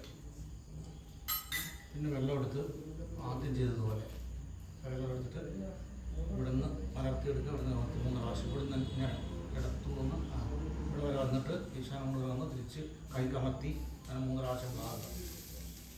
വീണ്ടും കൈ നനച്ച് ഒന്നുകൂടെ എടുത്ത് ഈ കൈ രണ്ടും കൈ നനയ്ക്കുക. അങ്ങനെ തൊട്ട് ചെയ്തിട്ട് വീണ്ടും എടുത്ത് ഇവിടുന്ന് തിരിച്ച് കൈ കമത്തി തുടയ്ക്കുക. വീണ്ടും കൈ നനച്ച് വീണ്ടും എടുത്ത് 1 പ്രാവശ്യം കൂടെ തുറന്ന ചൂടായിരിക്കട്ടെ. എന്നിട്ട് ഇടത്തൂടെ കൊണ്ടുവയ്ക്കുക. ഇവിടുന്ന് ഈശാന ഈശാന്തമാണ് ഞാൻ പറയുക. കൊടുത്ത് അതിനെ മുന്നിൽ കൊടുക്കുക. മുന്നിൽ നമുക്ക് ഇങ്ങനെ ഉദയമാണ്. ഇനി ഹോമം കഴിഞ്ഞു. ഇനി അവിടെ പുഷ്പാഞ്ജലി വയ്ക്കുക എന്നുള്ളതാണ് അടുത്ത പരിപാടി. പുഷ്പാഞ്ജലി ആയുസൂക്തം കൊണ്ടോ ഇല്ലെങ്കിൽ ശ്രീകരമന്ത്രം കൊണ്ട് ഈ പറഞ്ഞ മന്ത്രങ്ങളൊക്കെ കൊണ്ട് തന്നെ പുഷ്പാഞ്ജലി വയ്ക്കുക. സംഭാസൂക്തമാണ്. നമ്മൾ ആദ്യം ചെയ്ത സംഭാസൂക്തമാണ്. അതിനാണ് ഐകമത്യ സൂക്തം എന്നും പറയും. അപ്പോൾ നമ്മൾ എല്ലാവരും എല്ലാ പ്രജകളും എല്ലാ ജീവജാലങ്ങളും ഒരുമിച്ച് ഒത്തൊരുമിച്ച് ജീവിക്കുന്നതാണ് ഏറ്റവും ഈ ഭൂഗോളത്തിൻ്റെ ഭാരതത്തിൻ്റെ പ്രത്യേകത. എല്ലാവരും ഒത്തൊരുമിച്ച് ജീവിക്കുന്നതിന് വേണ്ടിയിട്ടാണ് നമ്മൾ സംഭാസൂക്തം കൊണ്ട് ഹോമം കഴിച്ചത്. അത് കഴിഞ്ഞ് നമ്മൾ ശ്രീകരമന്ത്രമാണ്. അത് തന്നെ അതൊരു കാമ്യകർമ്മത്തിലേക്കാണ്. അതായത് നമ്മൾ കഴിക്കുന്ന ഗൃഹത്തിൽ നമുക്ക് എല്ലാ വിധത്തിലുള്ള ഐശ്വര്യങ്ങളും വിദ്യാദേവന്മാരെ തരണേന്നുള്ള പ്രാർത്ഥനയാണ് ശ്രീകരമന്ത്രം. ഇത് രണ്ടും കൊണ്ടാണ് നമ്മൾ ഹോമം കഴിച്ചത്. അതിനകത്ത് എല്ലാം അറിയിക്കുന്നത്. ഇനി സമൃദ്ധിമന്ത്രം കൊണ്ട് പുഷ്പാഞ്ജലി വയ്ക്കുക. മറ്റു കൊണ്ട് ജപിച്ചു കഴിയും. അപ്പം സമൃദ്ധിമന്ത്രം കൊണ്ട് പുഷ്പാഞ്ജലി വയ്ക്കുക. സമൃദ്ധിമന്ത്രം എന്ന് കഴിഞ്ഞാൽ പൂവെടുത്ത് വെച്ചിട്ട് ആദ്യം മൂലം കൊണ്ട്, അതായത് ഓം ഐം നമ, ഓം ഹ്രീം നമ, നമ്മളായിട്ട് കഴിച്ചല്ലോ ഓം ഹ്രീം നമ. പുഷ്പാഞ്ജലി വയ്ക്കുക എന്ന് പറഞ്ഞാൽ ഹ്രീം നമ വീണ്ടും ഓം ഐം നമ, ഓം ക്ലീം നമ. ഹ്രീം എന്ന് പറയുന്നത് സാക്ഷാൽ പരാശക്തിയുടെ ബീജവും, ഐം എന്ന് പറയുന്നത് വിദ്യാദേവതയുടെ സരസ്വതിയുടെ ബീജവും, ക്ലീം എന്ന് പറയുന്നത് ധനദേവതയുടെ അല്ലെങ്കിൽ ശ്രീം ക്ലീം ഇതെല്ലാം വശ്യമാണ്. അതായത് കാമ്യകർമ്മത്തിൽപ്പെട്ടതാണ്. ലക്ഷ്മിയുടെ ബീജവും. ഈ 3 ത്രിഗുണത്തിലിരിക്കുന്നവളാണ് ഭഗവതി. അതുകൊണ്ടാണ് ഭഗവതി കയ്യിൽ എന്ത് വെച്ചേക്കുന്നത്? തൃശൂലം വെച്ചേക്കുന്നത്. ഭഗവതിയുടെ ആയുധത്തിലൊന്നും തൃശൂലം, ശിവന് പോലും തൃശൂലം പറഞ്ഞിട്ടില്ല ആയുധത്തിൽ. പക്ഷേ ശിവനെ കണ്ടാൽ നമ്മൾ ശിവന്റെ ആയുധം എന്തായിരുന്നു പറയും? തൃശൂലം. ദുർഗയുടെ കയ്യിലും തൃശൂലമുണ്ട്. പക്ഷെ എന്തിനാണ് ഈ തൃശൂലം വെച്ചേക്കുന്നത് ആർക്കും അറിയില്ല. ത്രിഗുണത്തെ അറിയിക്കാനാണ്, ഞാൻ ത്രിഗുണത്തിലും ഉള്ളവളാണ്, ബ്രഹ്മമാണ് എന്ന് അറിയിക്കാനാണ് എപ്പോഴും തൃശൂലം കയ്യിൽ വെച്ചിരിക്കുന്നത്. അല്ലാണ്ട് ശിവന്റെ ആയുധങ്ങൾ എന്താണെന്ന് വെച്ചാൽ മാനും മഴവും അവരവും വരതുമാണ്. നമ്മൾ ഏറ്റവും എന്ന ഫോട്ടോയിൽ വെച്ചിരുന്ന നോക്കണം. തൃശൂലൊന്നും പിടിച്ചിട്ടില്ല. ഭഗവാൻ പിടിച്ചിരുന്ന 5 തലകളോടുള്ള മഹാദേവന് ഉള്ള ആയുധം എന്ന് പറഞ്ഞാൽ ഈ കയ്യിൽ ഒരു ചെറിയൊരു മാൻ. അതായത് കൃഷ്ണമൃഗം. മൃഗം എന്ന് പറയുന്നത് മനുഷ്യന്റെ പ്രതീകമാണ്. ആ മൃഗത്തെയും കയ്യിൽ വെച്ച് ഭഗവാൻ പരിപാലിക്കുന്നുണ്ട്. ഈ കയ്യിൽ മഴുവാണ്. മഴു എന്ന് പറയുന്നത് അധർമ്മത്തെ നശിപ്പിക്കാനുള്ളതാണ്. അതും വെച്ചിട്ട് അഭയവും ഭരതമാണ്, എടുക്കലും കൊടുക്കലും. ഈ 4 കൈകളോടുകൂടി ഭഗവാന്റെ ആയുധങ്ങൾ നശിക്കുന്നത് അങ്ങനെയാണ് പൂജയിൽ. അല്ലാണ്ട് തൃശൂലം ശിവന് ആയുധമായിട്ടേ പറയാനുള്ള ഒരു പൂജയിൽ. പക്ഷേ എന്നാൽ ഭഗവാന്റെ കയ്യിൽ എപ്പോഴിരിക്കുന്ന തൃശൂലമാണ്. ആ തൃശൂലം ഭഗവതിയുടെ കയ്യിലുള്ളത് തൃശൂലമാണ്. എന്തിനീ തൃശൂലം പറ്റിക്കുന്നത് വെച്ചാൽ ഏകമായ ഒന്നിനെ ത്രിഗുണമായിട്ട് കാണിക്കാനുള്ള തൃശൂലത്തിന്റെ പ്രത്യേകതയാണ്. ഒരു കമ്പിയിൽ 3 ശൂലങ്ങളാണ്. അപ്പോൾ ത്രിഗുണത്തെ ഒന്നായ ഒന്നിനെ ത്രിഗുണമായിട്ട് കാണിക്കലാണ് തൃശ്ശൂലത്തിന്റെ പ്രത്യേകത. അപ്പോൾ ആയുധം കാണുമ്പോൾ അതൊരു ആയുധമായിട്ട് മാത്രം കാണാൻ പാടില്ല, അതിന്റെ അർത്ഥത്തെ മനസ്സിലാക്കണം. ഭഗവാൻ ചക്രസംഘം വെച്ചിരുന്ന ഇതിനെല്ലാം അർത്ഥങ്ങൾ നമ്മൾ മനസ്സിലാക്കണം. ഈശ്വരന്മാർ ആയുധങ്ങൾ വെച്ചിരുന്നാൽ അതൊന്നും ആരും നിഗ്രഹിക്കാനുള്ളത് മാത്രമല്ല, ആ ആയുധങ്ങൾക്ക് ഒരു പ്രത്യേകതയുണ്ട്, അതിനർത്ഥമുണ്ട്. അതുകൊണ്ടാണ് ആ അർത്ഥത്തോടു കൂടിയാണ് ദേവതയെ നമ്മൾ സൃഷ്ടിക്കുന്നത്. ഇപ്പം നമ്മൾ നോക്കുമ്പോൾ ഇപ്പോൾ ഒരു ക്രൂരനെ ഇത് കണ്ടാൽ അത് ആയുധമായിട്ട് തോന്നും. ഒരു വൃക്ഷത്തിനെ കണ്ടു കഴിഞ്ഞാൽ ഒരു വിറക് വെട്ടുകാരനെ ആ വൃക്ഷത്തെ കണ്ടാൽ എത്ര കിഞ്ചിൽ വിറക് കിട്ടുമെന്നാണ് മനസ്സിലാക്കുക. അതായത് ഒരു ശില്പിയാണ് അത് അവർ ആ വൃക്ഷം കാണുന്നതെങ്കിലും അതിൽ ഇന്ന ഒരു ശില്പത്തെ ഉണ്ടാക്കാമെന്നാവും കാണുക. ഇനി അതുമല്ല ഒരു ആശയുടെ കയ്യിലാണ് നിൽക്കുന്നതെങ്കിലും ഇത്ര കട്ടള കിട്ടുമെന്നാണ് പുള്ളി കാണുക. അപ്പോൾ ഒരേ മരത്തിൽ 3 ചിന്തകളാവില്ല. ഇതുപോലെയാണ് ഈശ്വരന്റെ സ്വരൂപത്തെ കാണുമ്പോൾ ഓരോരുത്തരുടെ മനസ്സിൽ തോന്നുക. ചിലർക്ക് ഉള്ളിൽ നെഗറ്റീവ് ഉള്ളവർക്ക് ഭഗവതിയെ കാണുമ്പോൾ ഒന്ന് പേടിക്കാൻ വേണ്ടി ഒരു ആയുധങ്ങൾ കാണുമ്പോൾ എന്നെ നിഗ്രഹിക്കും, അപ്പോൾ ഞാൻ അധർമ്മം ചെയ്യാൻ പാടില്ലെന്ന് തോന്നുന്നു. ഭക്തൻ അത് കാണുമ്പോൾ എന്നെ രക്ഷിക്കാനുള്ളതാണെന്ന് മനസ്സിലാവും. അപ്പോൾ യോഗിക്ക് അത് കാണുമ്പോൾ ഇത് എല്ലാം ജീവിതത്തിൽ എന്നെ ഉയർത്താനുള്ളതാണെന്ന് മനസ്സിലാവും. അപ്പോൾ ഇത് ഓരോരുത്തർക്ക് അവരുടെ മനസ്സിൻ്റെ ചിന്തയനുസരിച്ചാണ് ഈശ്വരൻ്റെ സ്വരൂപങ്ങൾ കാണുന്നത്. അപ്പോൾ ആയുധങ്ങൾക്കുള്ള പ്രത്യേകത. അപ്പോൾ ത്രിഗുണമായിട്ടിരിക്കുന്ന ഭഗവതിയെയാണ് നമ്മൾ ആരാധിക്കുക. അപ്പോൾ ഇവർ 3 പേരും ചെയ്യുമ്പോഴാണ് പരാശക്തിയായി മാറുന്നത്. മൂലം കൊണ്ട് അർച്ചന കഴിഞ്ഞാൽ ഈ സമൃദ്ധി മന്ത്രമാണ് ഇരിക്കുന്നത്. വെച്ചിട്ട് ഓം ശ്രീം ഹ്രീം ക്ലീം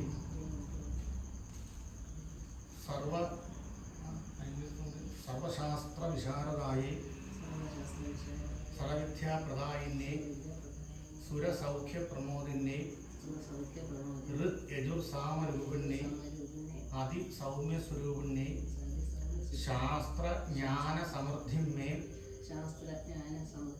ദേഹി ദദാവയ എനിക്ക് നൽകിയാലും. ശാസ്ത്രജ്ഞാന സമൃദ്ധി. ശാസ്ത്രം വിദ്യയാണ്, ജ്ഞാനം അതിനെ ഉപയോഗിക്കാനുള്ള വഴിയാണ്, സമൃദ്ധി ഐശ്വര്യമാണ്. ഇത് 3 നമുക്കുണ്ടായാലും ഒരു മനുഷ്യൻ മുന്നിലേക്ക് പോകാം. അത് അർച്ചിക്കുക. വീണ്ടും പൂവെടുത്ത് അതേ മന്ത്രം കൊണ്ട് തന്നെ ശ്രീം ഹ്രീം ക്ലീം സർവശാസ്ത്ര വിശാരദായി സർവവിദ്യപ്രദായിന്യേ സുരസൗഖ്യപ്രമോദിന്യേ ഋഗ്യജുർസാമരൂപിണ്യേ അതിസൗമ്യസ്വരൂപിണ്യേ ശാസ്ത്രജ്ഞാന സമൃദ്ധിമേ ദേഹി ദദാവയ.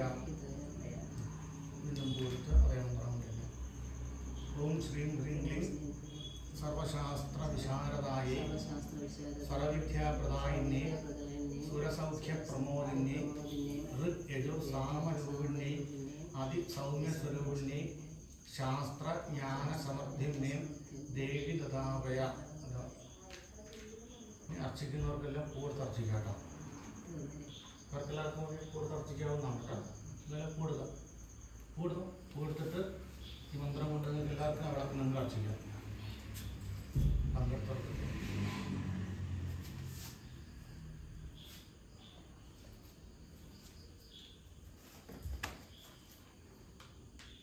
എല്ലാവരും കൂടും. താല്പര്യമുള്ളവർക്ക് എടുത്തോ. എല്ലാവരും പോവുകയും വെച്ചോ. പറഞ്ഞുതരാം, ഒരുമിച്ച് പറഞ്ഞുതരാം.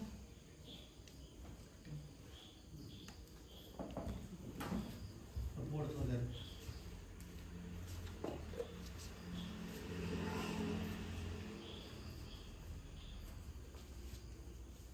വെച്ചു അതെ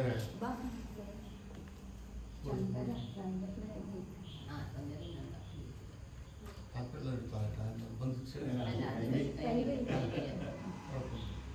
പ്രാർത്ഥന ഉണ്ടായിരുന്നു. പൂക്കെടുക്കുന്നത് സങ്കല്പത്തിൽ മാത്രമാണ്. യഥാർത്ഥത്തിൽ നമ്മുടെ ഹൃദയത്തെയാണ് ഭഗവാൻ സമർപ്പിക്കേണ്ടത്. ഈ ഹൃദയത്തെ സമർപ്പിക്കലാണ് നമ്മൾ വഴിപാടായിട്ടൊക്കെ നമ്മൾ ചെയ്യണം. വഴി പോലെ പാടുകൊണ്ടുണ്ടാക്കിയ ഒരു അംശത്തെ കൊണ്ടുവന്ന് ദേവന് കൊടുത്ത് ആ ദേവനിലൂടെ ദേശത്തെല്ലാവരും വഴിപാടങ്ങനെയില്ലേ. നമ്മളൊരു പായസം കൊണ്ടുപോയി നമ്മൾ മനസ്സിലാക്കുന്നത് മാത്രമേ ഉള്ളൂ. നമ്മൾ അരി ശർക്കരയൊക്കെ ആയിട്ട് കൊണ്ട് അപ്പുറത്തേക്ക് കൊടുത്തു കഴിഞ്ഞാൽ അതവിടെ തിരുവേനി പായസമാക്കിയിട്ട് ഒരംശം ഭഗവാന് കൊടുത്ത് ബാക്കി 3 അംശം അവിടെ വെക്കുന്ന ഭക്തന്മാർക്കെല്ലാം കൊടുത്ത് അതിൽ നിന്ന് നമ്മളും കൂടെ സേവിക്കുമ്പോഴാണ് അതൊരു യജ്ഞമാണ്. അതിനെ വഴിപാടെന്ന് പറയും.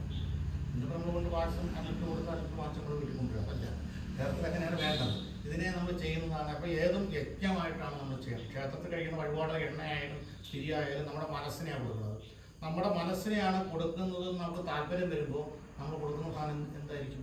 നല്ല വൃത്തിയുള്ളതും ശുദ്ധമുള്ളതുമായിരിക്കും. ഇല്ലെങ്കിൽ നമ്മുടെ മനസ്സതുപോലെ വൃത്തിയോടാണ് നമ്മൾ മനസ്സിലാക്കേണ്ടി വരും. അപ്പോൾ നമ്മൾ പൂ കൊണ്ടുപോയാൽ പോലും മുട്ടൊക്കെ പിറക്കി വൃത്തിയാക്കി കൊണ്ടുവന്ന് ക്ഷേത്രത്തിൽ കൊടുക്കുമ്പോഴാണ് നമ്മുടെ മനസ്സിനെയാണ് ഭഗവാൻ അർപ്പിക്കുന്നത്. അപ്പോൾ മനസ്സിനെ കൈയെടുത്ത് കൊടുക്കാൻ പറ്റാത്തതുകൊണ്ട് ആ മനസ്സിൻ്റെ പ്രതീകമായിട്ട് നമ്മൾ ഒരു വസ്തുവിനെ അല്ലെങ്കിൽ ആ ദേവതയ്ക്ക് ഇഷ്ടമുള്ളൊരു വസ്തു നമ്മൾ കൊടുക്കുകയാണ്. ഇതാണ് വഴിപാട് എന്ന് പറയുന്നത് യഥാർത്ഥത്തിൽ ചെയ്യേണ്ടത്.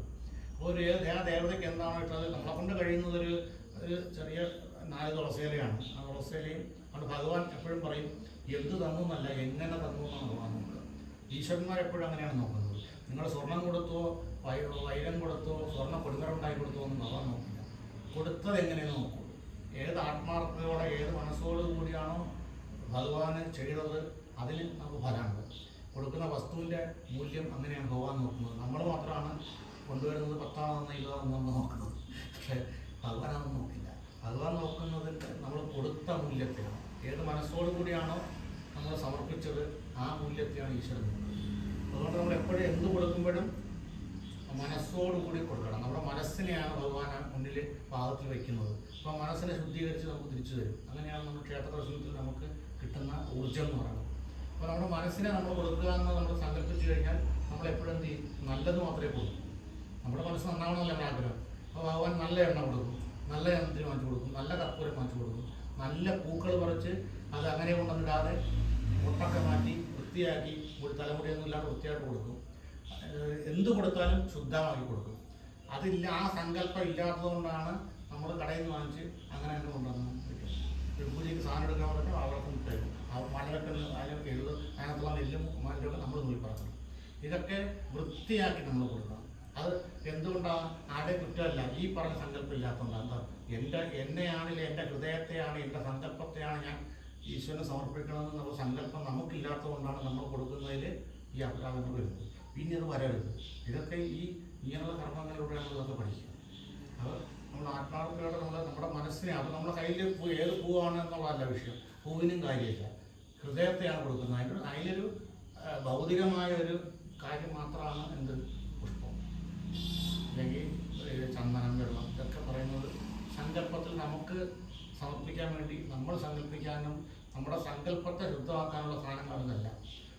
പൂജയ്ക്ക് ഇതൊക്കെ വേണമെന്നൊന്നും വേണ്ട, സങ്കല്പമാണ്. പക്ഷെ സങ്കല്പം നമുക്ക് വെറുതെ സങ്കല്പിക്കാൻ പറ്റില്ല. നമുക്ക് അറിയാവുന്ന ഒരാളിനെ നമ്മൾ പേര് പറഞ്ഞാൽ നമ്മുടെ മനസ്സിലാക്കുന്ന രൂപം വരും. അറിവുണ്ടാത്ത ഒരാളിനെ വരില്ല. അപ്പോൾ ആളിനെ കണ്ടാലേ വരുള്ളൂ എന്ന് പറയുന്ന പോലെയാണ് സങ്കല്പിക്കാനാണ് ഇതെല്ലാം വസ്തുക്കൾ ചെയ്യുന്നത്. അപ്പോൾ പൂവ് നമ്മൾ കയ്യിൽ വെച്ചിട്ട് നമ്മുടെ ഹൃദയത്തെയാണ് ഭഗവാൻ സമർപ്പിക്കുന്നത്. അത് ആത്മാർത്ഥതയോടെ ചെയ്യാം. ഓം ശ്രീം ഹ്രീം ക്ലീം സർവശാസ്ത്ര വിശാരദായൈ സർവവിദ്യാപ്രദായിന്യൈ സുരസൗഖ്യപ്രമോദിന്യൈ ഋഗ് യജുർ സാമരൂപിണ്യൈ അതിസൗമ്യസ്വരൂപിണ്യൈ ശാസ്ത്രജ്ഞാനസമൃദ്ധിമേ ദേഹി ദദാവയ. അർത്ഥിച്ച് നമസ്കരിക്കുക. എല്ലാവരും നമസ്കരിക്കണമെന്നാണ് നമ്മൾ മറന്നുകൊണ്ട് സംഭവം നമസ്കരിക്കാനാണ്. പിന്നെ ഈശ്വരൻ്റെ മുന്നിൽ പോലും മുപ്പത്ത് നമുക്ക് മടിയാണ്. വിവേകാനന്ദ സ്വാമികൾ പറയും, എന്നാണോ നമസ്കരിക്കാൻ മറന്നുപോയത് അന്ന് മുതൽ സനാതനം നശിച്ചു എന്ന് പറഞ്ഞു. അപ്പം നമസ്കരിക്കാൻ നമ്മൾ പഠിക്കണം. ക്ഷേത്രത്തിൽ വന്നാൽ പോലും നമസ്കരിക്കുന്നൊരു കുറവാണ്. കാരണം ദേവൻ്റെ മുന്നിൽ പോലും അപ്പോഴും നോക്കും തലയിൽ മണ്ണുണ്ടോ ചെളിയുണ്ടോ. നമ്മുടെ ദേവൻ്റെ മുന്നിൽ നമസ്കരിക്കാൻ പഠിച്ചാൽ പിന്നെ നമ്മുടെ അച്ഛനും മുന്നിൽ നമസ്കരിക്കും ഇല്ല. നമ്മൾ നമസ്കരിക്കുന്നതാണ് ഏറ്റവും നല്ല നമസ്കരിക്കുക. വർദ്ധിച്ചു കഴിഞ്ഞാൽ പൂർത്തിയാക്കാം. നമ്മൾ ഒരു ഏറ്റവും കുറഞ്ഞ രീതിയിൽ ഒരു അഗ്നിഹോത്രവും ഹോമവും യജ്ഞവും കൂടെ നടത്തുന്നത് വീട്ടിൽ. എല്ലാം നമ്മുടെ ബന്ധു സമൂഹങ്ങളെല്ലാം കൂട്ടിയിരുത്തി നമ്മൾ ഒരുമിച്ചിരുന്ന് ഒരു യജ്ഞം നടത്തുമ്പോൾ എല്ലാവർക്കും അതിൻ്റെതായ ഒരു ഫലം. അഗ്നിഹോത്രം നമ്മൾ ഗൃഹത്തിലുള്ള ഓരോരുത്തരും ചെയ്യേണ്ടതാണ്. അവരവരുടെ ഗൃഹത്തിൻ്റെ ശക്തിയെ വർദ്ധിപ്പിക്കാൻ അതിലൂടെ നമ്മളിലൂടെയും ഗൃഹത്തിൻ്റെയും പരിസരത്തുള്ളവരൊക്കെ നന്നായി ഒരു അഗ്നിഹോത്രം ഉണ്ടെങ്കിൽ ആ ചുറ്റുവട്ടത്തുള്ള എല്ലാ വീടും നന്നാവും. ഒരു വീട്ടിൽ ചെയ്താണ്. പക്ഷെ അത് എല്ലാവരും ചെയ്യുമ്പോൾ അപ്പോൾ അത്രയും പകർന്നാവും. ഒന്നും ഒരു സമൂഹം ആദ്യം മുന്നോട്ട് വന്ന് ഒന്നിലേക്കും പോയിട്ടില്ല. സ്വാതന്ത്ര്യം പോലും ഒരു വ്യക്തിയിൽ ഉണ്ടായി. ആ വ്യക്തിയിൽ നിന്ന് മറ്റൊരു വ്യക്തിയോട് അത് പറഞ്ഞ് അങ്ങനെ 1, 2 2, 4 അങ്ങനെയാണ് സ്വാതന്ത്ര്യ സമരം തന്നെ ഉണ്ടായത്. ഏതൊരു കാര്യം അങ്ങനെയാണ്, ഒരു വ്യക്തിയിലാണ് അത് ഉദിക്കുക. ആ വ്യക്തിയിൽ നിന്നും സ്പ്ലിറ്റായാണ് സമൂഹം മുഴുവൻ നന്നാവുക. അപ്പോൾ ഒരു വ്യക്തി എന്ന് പറയുന്നത് ഒരു സമൂഹമാണ്, ലോകമാണ്. ഒരു ലോകം എന്നുള്ളത് ഒരു വ്യക്തിയിലും ഒതുങ്ങുകയാണ്. ശരിയല്ലേ? ഇപ്പം നമ്മൾ ഇവിടെ ഈ ദേശത്ത് മൈനാപ്പള്ളിയിൽ ഇപ്പം ഈ വീടിൻ്റെ പേര് പറഞ്ഞാൽ ഇവിടുത്തെ ഒരാളിനെ പറഞ്ഞാൽ മനസ്സിലാവും.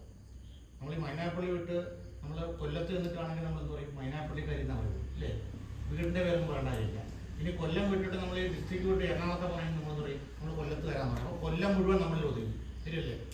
ഇനി നമ്മൾ ഈ കേരളം വിട്ട് കർണാടകത്തിൽ പോകുന്ന വയ്ക്കാം, നമ്മളെന്ത് പറയും? ഇത് കേരളത്തിൽ വരാമെന്ന് പറയും. അപ്പോൾ കേരളം മുഴുവൻ നമ്മളിൽ ഒതുങ്ങി. ശരിയല്ലേ? ഇനി ഈ ഇവിടെ വിട്ട് നമ്മൾ ഇന്ത്യ വിട്ട് പുറത്തേക്ക് വരില്ല, നമ്മൾ ഇന്ത്യക്കാരനാന്ന് പറയും. അപ്പോൾ ഇന്ത്യ മുഴുവൻ നമ്മളിൽ ഒതുങ്ങി. ഒരു വ്യക്തിയിലെ ലോകവും ഉണ്ട്, ഒരു ലോകത്ത് വ്യക്തി. ഇതാണ് യഥാർത്ഥത്തിലുള്ള സനാതനം. ഈ ലോകത്തെ ഈ അണ്ടം മുഴുവൻ നമ്മുടെ ഈ പിണ്ടത്തിലുണ്ട്, ഈ പിണ്ടം മുഴുവൻ അണ്ടത്തിലുമുണ്ട്. ഇതുകൊണ്ടാണ് ജ്യോതിശാസ്ത്രം എപ്പോഴും നോക്കി ഈ പലരും യുക്തിവാദികൾ ചോദിക്കും, ഈ ഗ്രഹങ്ങളെ വെച്ചുകൊണ്ട് എങ്ങനെയാണ് ശരീരത്തിൽ നിർവഹണം? ഈ ഗ്രഹങ്ങൾ മുഴുവൻ ഇവിടെയുള്ള ഗ്രഹമല്ല, എന്നാൽ പുസ്തകത്തിലുള്ള ഗ്രഹം. ഈ നവഗ്രഹങ്ങൾ ഈ ലോകത്ത് ഈ അണ്ടത്തിൽ നിറഞ്ഞു നിൽക്കുന്ന നവഗ്രഹങ്ങൾ മുഴുവൻ തന്നെ നമ്മുടെ ശരീരത്തിൽ നിറഞ്ഞിരിപ്പുണ്ട്. അപ്പോൾ ഓരോ ഗ്രഹങ്ങളും ചന്ദ്രനെ കൊണ്ട് മനസ്സ്, സൂര്യനെ കൊണ്ട് മുഖം, ഇങ്ങനെ ഓരോ ഗ്രഹങ്ങളെ കൊണ്ട് നമ്മുടെ ശരീരത്തിൽ ഓരോ ഭാഗങ്ങൾ പറയാൻ സാധിക്കും. അപ്പോൾ ജ്യോതിശാസ്ത്രം പഠിച്ചവൻ, ശാസ്ത്രം ഭംഗിയ വിദ്യാമണ്ണം പഠിച്ച ഒരാൾ അത് ഇന്ന ഗ്രഹം പിഴച്ച് ഇന്ന ഇരുന്നാൽ അവന് ഈ ചട്ടുകാരുണ്ട്, അല്ലെങ്കിൽ പൊക്കം കുറവാണ്, അല്ലെങ്കിൽ പൊക്കം കൂടുതലാണ്, അതിൻ്റെ ശക്തിയും ബലവും ഊർജവും ഒക്കെ നോക്കി പറയാൻ സാധിക്കും. അതുകൊണ്ടാണ് ജ്യോതിഷന്മാർക്ക് ഇതിൽ ജയപ്രശ്നം നല്ല ഭംഗിയായിട്ട് പഠിച്ച ആൾക്കാർ എത്രയോ കാലം നടന്ന കാര്യം പോലും സ്ക്രീനിൽ കാണുന്ന പോലെ പറയുന്നത്. അപ്പം ഇതാണ് ശാസ്ത്രം, ജ്യോതിശാസ്ത്രത്തിൻ്റെ പ്രത്യേകത. അപ്പം നമ്മളെ ഒരു വ്യക്തിയിലുള്ളതെല്ലാം തന്നെ ഈ ലോകത്ത് നടന്നു നിൽപ്പുണ്ട്.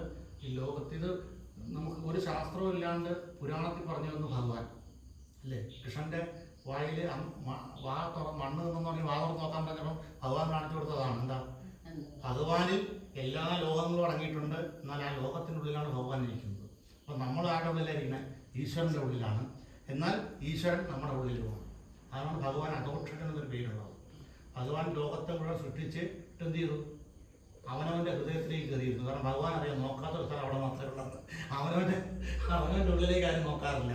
അതുകൊണ്ട് ഭഗവാൻ അവിടെ കയറിയിരുന്നു. എന്നെ കാണണമെങ്കിൽ നിന്നെ അറിയണമെന്ന്. അതാണ് ഭഗവാന്റെ ഒരു ബുദ്ധി. ഭഗവാൻ പുറത്തിരുന്നാൽ നമ്മളെല്ലാവരും ചെന്ന് കാണും. കാശുണ്ടെങ്കിൽ വണ്ടി പിടിച്ച് പോകും, ഇല്ലെങ്കിൽ നടന്നെങ്കിലും പോയി കാണും. ഭഗവാൻ ചെയ്ത പണി എന്താ? എല്ലായിടത്തും ഉണ്ടെന്ന് പറയുമ്പോഴേ ഇരിക്കുന്ന അവനവൻ്റെ ഉള്ളിലാണ്. അത് മാത്രം നമുക്ക് കണ്ടെത്താൻ വലിയ പാടാണ്. അപ്പം നമ്മളിലേക്കുള്ള ഇതാണ് കുഞ്ഞുണ്ണി മാഷ് പറഞ്ഞത്. ഗുരുവായൂരിലേക്ക് എത്ര ദൂരം എന്ന് വെച്ചാൽ എന്താ പറഞ്ഞത്? നിന്നിൽ നിന്ന് നിന്നിലേക്ക് എത്ര ദൂരമുണ്ട് അത്രയും ദൂരം ഗുരുവായൂരിലേക്കുണ്ടാകും. അത് നമ്മളെ ഉള്ളിലേക്ക് നമ്മൾ അറിയും തോറും ഭഗവാൻ പുറത്തേക്ക് വന്നുകൊണ്ടിരിക്കും. അതാണ് ഭഗവാൻ അധോക്ഷകൻ എന്നൊരു പേര്. അതുകൊണ്ട് ഈശ്വരനെ എപ്പോഴും നമ്മളിലാണ് അന്വേഷിക്കേണ്ടത്, പുറത്തല്ല. പക്ഷേ എന്തിനാണ് പുറത്തതെല്ലാം വെച്ചിരിക്കുന്നത്? നമ്മളിലേക്ക് സഞ്ചരിക്കാൻ പുറത്തേക്ക് നമ്മൾ നോക്കണം, എങ്കിലേ നമ്മളിലേക്ക് സഞ്ചരിക്കാൻ പറ്റും. അപ്പോൾ ഈ പറഞ്ഞ ഒരു സനാതനം കറക്റ്റാവും. ലോകം നമ്മളിലൊടുങ്ങും, നമ്മൾ ലോകത്തിലൊടുങ്ങും. ഇതാണ് യഥാർത്ഥ സനാതനം. അതുകൊണ്ട് നമ്മൾ ഒരു അഗ്നിഹോത്രം കഴിക്കുമ്പോൾ അതിലൂടെ എല്ലാ ദേശത്തിനും ഗുണമാണ്, എല്ലാവരും കഴിക്കുമ്പോൾ നമുക്ക് ഗുണമാണ്. അത് പൂജ പൂർത്തിയാക്കാം. ഒന്ന് നമസ്കരിച്ചിട്ട് നമസ്കരിക്കുക.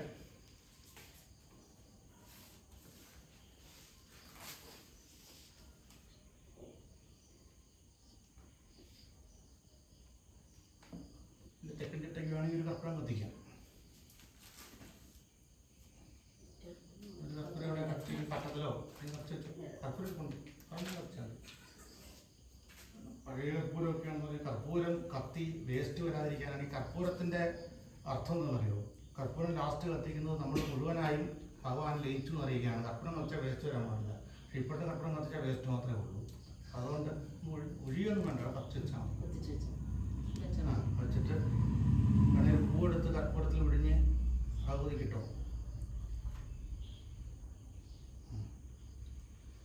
നേരെ ഇരുന്നു. എന്നിട്ട് ഒരു പൂവെടുത്ത് ഇങ്ങനെ മണത്തിട്ട് കളഞ്ഞ് കൈ കഴുകുക. ഇവിടെ നിന്ന് അതായത് നമ്മൾ പൂജ കഴിച്ച യജ്ഞത്തിൻ്റെ ആ ചൈതന്യത്തെ മുഴുവൻ നമ്മളിലേക്ക് തന്നെ ഉദ്ദേശിക്കുന്ന അർത്ഥം. അപ്പോഴത് ചലിപ്പിക്കാൻ പറ്റുന്നത്. ഇത് നമ്മളിലിരുന്ന ഈശ്വര ചൈതന്യത്തെ നമ്മൾ ഒരു ഉപാധിയിലേക്കാക്കി പൂജ കഴിച്ച് ആ ചൈതന്യത്തെ ശുദ്ധമാക്കി വീണ്ടും നമ്മളിലേക്ക് എടുക്കുക എന്നുള്ളതാണ് പൂജയുടെ തിട്ടം. നമ്മൾ അമ്പലത്തിൽ പൂജ കഴിക്കുന്നത് അങ്ങനെയാണ്. തിരുമേനി ഇരുന്നിട്ട് സ്വയം ദേഹശുദ്ധി ചെയ്ത് തന്നിൽ നിന്നൊരു ചൈതന്യത്തെ എടുത്ത വിഗ്രഹത്തിൽ കൊടുത്ത് പൂജ കഴിച്ച് തിരിച്ച് അതിനെ അവനോട് തന്നെ ആക്കും. അപ്പോൾ അങ്ങനെ എടുത്തും കൊടുത്തും വരുമ്പോഴാണ് വിഗ്രഹത്തിൽ ചൈതന്യം ഉണ്ടാകുന്നത്. ഇതുപോലെ ഇത് തന്നെയാണ് നമ്മൾ ചെയ്യേണ്ടത്. ഇത് പ്രത്യേകിച്ച് തിരുമേനി ചെയ്യേണ്ടത് എല്ലാവരും ചെയ്യേണ്ടതാണ്. അപ്പം നമ്മൾ ഉത്തരവ് എവിടെയാണ് ഇടാം. ഇട്ടോടത്ത് പെൺകുടി തൂക്കുമില്ല, അവിടെ ഇട്ട് കൊടുക്കും. ആ വിളക്കിന് ഒരു പൂവെടുത്ത് ഉണർത്ത് ചിലപ്പോൾ തിരിച്ച് പറഞ്ഞത് നമ്മൾ ചെയ്യണമെന്നാണ് മനസ്സിലാക്കാൻ വേണ്ടിയിട്ടാണ് ആൾക്കാർക്ക് പറഞ്ഞു കൊടുക്കാൻ. തിരിച്ച് അങ്ങോട്ട് തന്നെ ഇടരുത്. മണപ്പിച്ച് കഴിഞ്ഞാൽ പിന്നെ അത് എടുക്കുമ്പം ഭഗവതിയുടെ നിർമ്മാല്യമാണെങ്കിൽ നമ്മൾ മണത്ത് കഴിഞ്ഞാൽ നമ്മുടെ നിർമ്മാല്യമാണ്. അപ്പോൾ നമ്മൾ പുറകോട്ടോ മാറ്റുക. ഇനി അവിടെ അർച്ചയും കൊടുക്കണം. അത് നേദ്യം കഴിച്ചു അത് ഹൃദയക്കാണ് ഭഗവാനെ. ഭഗവാൻ ഞാൻ കഴിച്ചുകൊണ്ടിരിക്കുകയാണ് സാധനം. അപ്പോൾ ഇനി ഒരു വെള്ളം അത് കിണ്ടി കൊണ്ടൊരു വെള്ളം കൊടുക്കുക. അമൃതവിധാനമസീനാണ് എൻ്റെ മന്ത്രം. വെള്ളം മതി, ഒരു തുള്ളി വെള്ളം മതി. തന്നെ വീഴും. ഇനി ആ നേദ്യം ഒന്ന് അങ്ങോട്ട് നീക്കി നേദ്യം എടുത്താൽ കൈ നനയ്ക്കുക. ഈ കൈ ഇതുകൊണ്ട് കൈ നനയ്ക്കുക.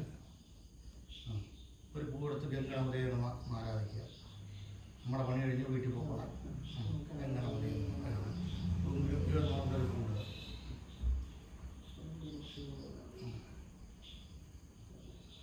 പൂജ പൂർത്തി. ആദ്യം ചെയ്തതിൻ്റെ ആ ഒരു മഹാസങ്കല്പം വരെ അഗ്നിഹോത്രമാണ്. അതൊക്കെ ഒരു പ്രിന്റ് എടുത്തത് അതിൽ ക്രിയ പറഞ്ഞിട്ടുണ്ട്. അതുപോലെ ഒന്ന് ചെയ്ത് വെച്ചാൽ മതി കേട്ടോ.